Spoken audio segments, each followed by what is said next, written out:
Assalamualaikum warahmatullahi wabarakatuh. Salam sejahtera untuk kita semua. Om Swastiastu, Namo Buddhaya, salam kebajikan.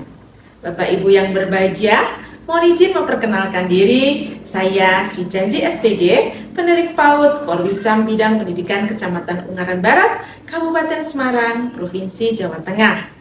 Kali ini saya akan membagikan pengibasan praktek baik implementasi kurikulum Merdeka dalam meningkatkan kualitas pembelajaran pada GTK PAUD di Kecamatan Ungaran Barat. Praktek baik ini biasa kami sebut dengan Sinau IKM, adalah program Jumat berbagi dengan melibatkan banyak pihak untuk bersama-sama berkontribusi menggerakkan GTK PAUD dalam implementasi kurikulum Merdeka. Situasi yang mendasari strategi penerapan Sinau IKM ini adalah Ungaran Barat memiliki 26 satuan PAUD, namun baru 6 PAUD yang sudah menyusun KOSP dan hanya 4 PAUD yang aktif dalam platform Merdeka Mengajar. GTK belum memahami kurikulum Merdeka, mereka masih tertutup untuk bertransformasi pembelajaran paradigma baru. Sedangkan tantangan yang dihadapi diantaranya, mindset GTK belum terbuka untuk terus belajar pembelajaran paradigma baru. GTK belum memanfaatkan akun belajar ID untuk belajar secara mandiri, pembiasaan refleksi pada GTK masih rendah, GTK belum memaksimalkan sumber daya lingkungan sebagai sumber belajar.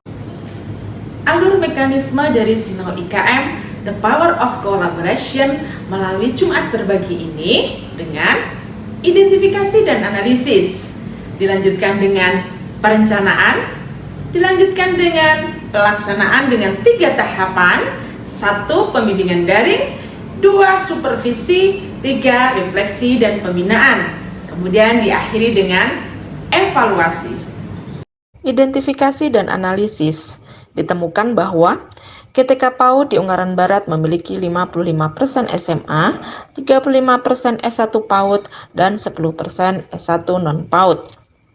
Mereka yang berijazah SMA ini membutuhkan pembimbingan yang efektif dan efisien dalam IKM.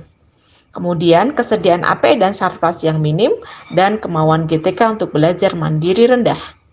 Kemudian data satuan PAUD di Ungaran Barat terdapat 1 organisasi penggerak, 4 sekolah penggerak, 2 guru penggerak, 1 pelatih ahli, dan 1 asesor. Perencanaan. Di dalam perencanaan ini, penilai mengadakan rapat koordinasi dengan mitra dan pengurus PKG. Kami menyusun rencana materi Sinau IKM.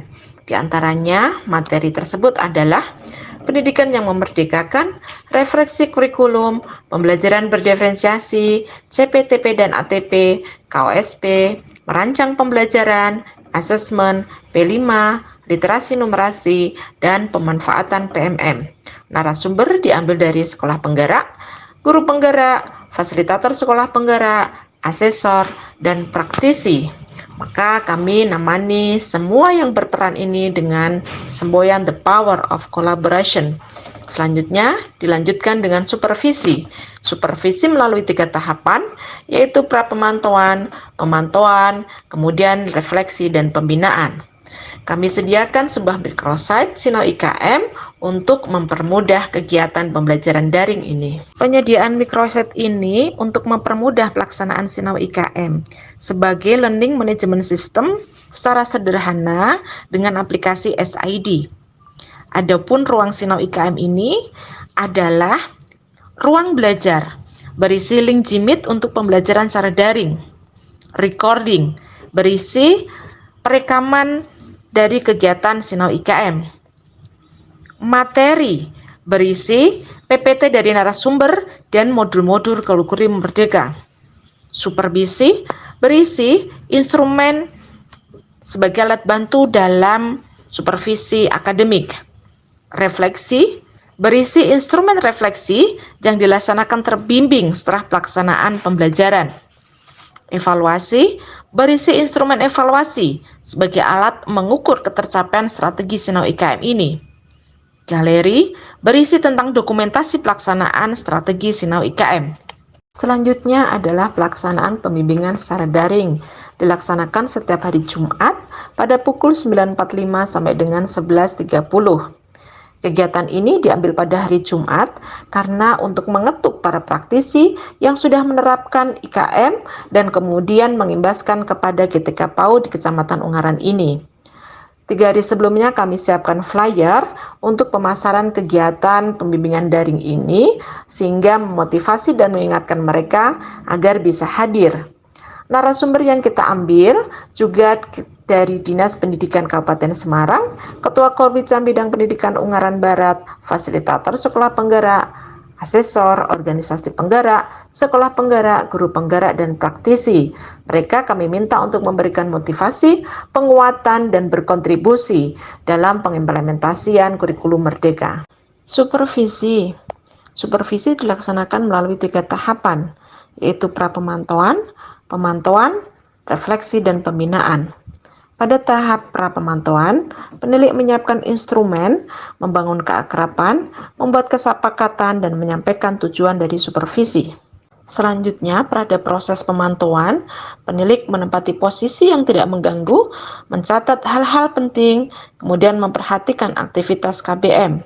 Pengamatan dengan jeli dan spesifik, bagaimana guru membangun komitmen, mengeksplorasi anak, materi lalu, komunikasi 2 arah, memberikan pertanyaan pemantik, dan penataan lingkungan main. Setelah itu kemudian dilaksanakan refleksi terbimbing, yaitu membantu pendidik dalam menemukan kelemahan dan kelebihan selama pembelajaran. Penilik menanyakan beberapa hal terkait dengan bagaimana perasaan saat mengajar, apa kelemahan dan kelebihan dari pembelajaran, bagaimana pengembangan praktek dan cara berbeda apa yang akan dilakukan, potensi apa yang dimiliki, teknik penilaian apa yang direncanakan, dan apa tindak lanjut dari penilaian tersebut. Selanjutnya, proses evaluasi dilaksanakan dengan melihat KPM di hari selanjutnya, konfirmasi progres guru kepada pengelola dan teman sejawatnya, kemudian dilakukan wawancara tentang pemahaman dan penerapan pembelajaran yang berpihak pada murid, dan penyediaan instrumen evaluasi Sinau IKM. Hasil dari kegiatan Sinau IKM ini diantaranya, pada tahun 2023 ini, bahwa semua satuan PAUD sudah menyusun KOSP. 11 lembaga yang aktif dalam kegiatan platform Merdeka Mengajar, dan 19 lembaga terakreditasi. Hasil yang lain yaitu guru paham kebutuhan belajar, semangat ikut belajar daring, dan kemampuan IT meningkat. Guru berproses menerapkan student center, dan kepemilikan Sarpras APE meningkat.